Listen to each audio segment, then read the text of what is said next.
Imagine this. You consistently say yes to requests even when they drain your energy. Yes, yes, yes. You bite your tongue when someone insults you because you don't want to deal with the conflict. Over time, you become a simmering pot of resentment that shows up in snarkiness and low self-worth. These are just some of the outcomes of having weak boundaries. I'm Dr. Tracey Marks, a psychiatrist, and I make mental health education videos.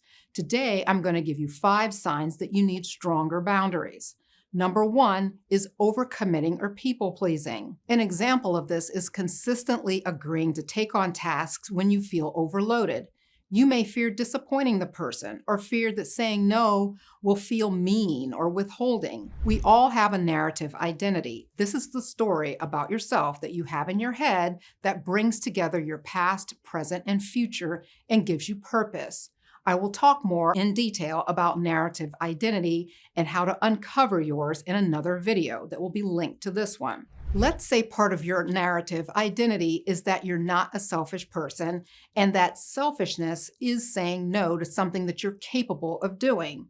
There are no unreasonable requests, and if you have the ability or skill to do something, there's no legitimate reason to say no. Saying no is denying others. You could believe this because this attitude was modeled for you by an authority figure or someone that you looked up to.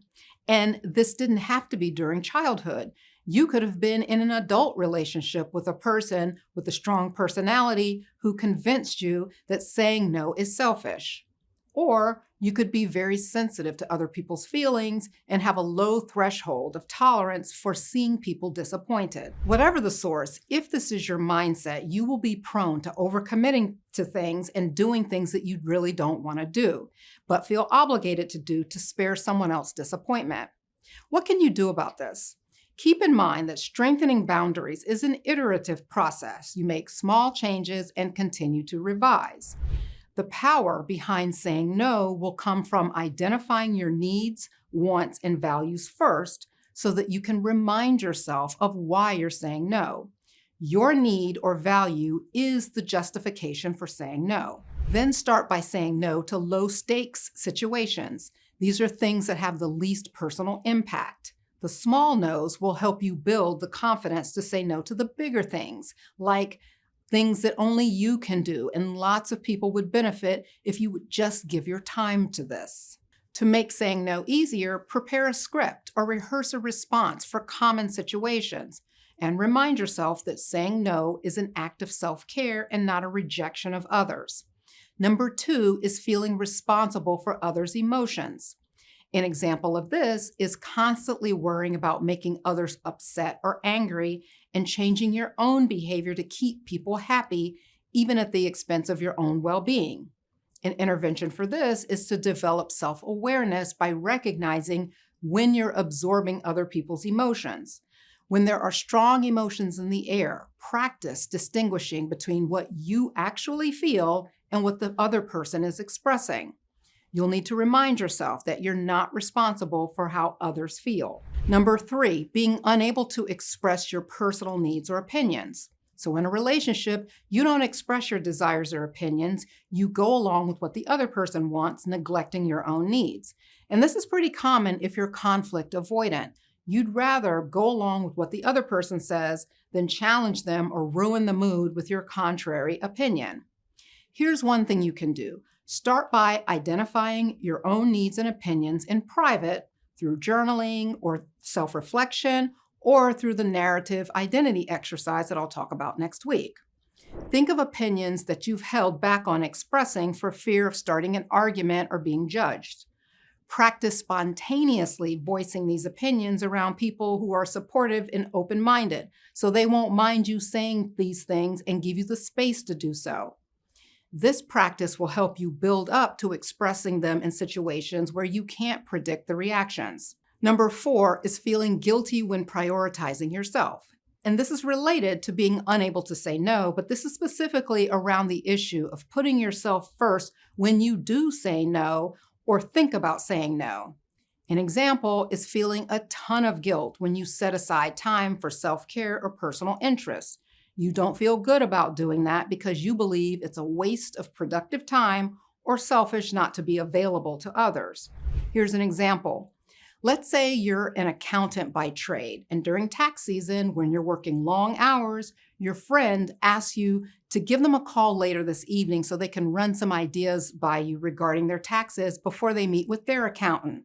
Or worse, your good friend asks if you don't mind giving their sister some advice, and you're not friends with their sister. Now, at the end of the workday, you're exhausted and you need downtime. The last thing you want to do is come home and spend an hour on the phone talking business with someone as a favor to a friend. You say no so that you can come home and watch television, but you can't enjoy it very much because you feel guilty that you're choosing television over your friend's request.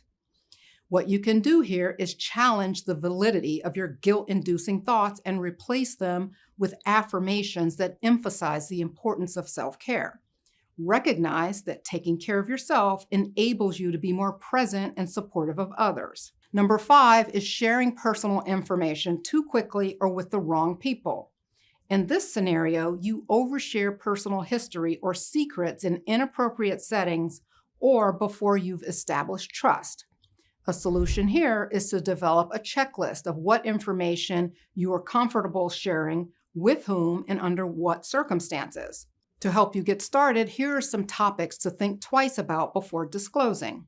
Medical conditions and treatment, mental health conditions and struggles, issues with parents, siblings, or extended family, past trauma experiences, past problems in romantic relationships, controversial political or religious views, and finances like your salary, debt, and spending habits. This is not an exhaustive list, and they are not topics that are completely off limits. They are topics that require you to read the room first because they may make people feel uncomfortable, judged, vulnerable, or overwhelmed, just to name a few emotions that these topics could evoke. To use a business analogy, it's like doing a hard sell to a cold lead.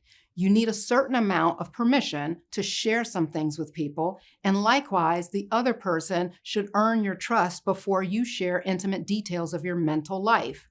If you have loose boundaries, you likely struggle to know what's too intimate too soon. And that's where pausing and thinking about these things can help you gain better control over what you share. For more on understanding your mental life and your narrative identity, watch this video. If you don't see it yet, it's coming soon. Thanks for watching today. See you next time.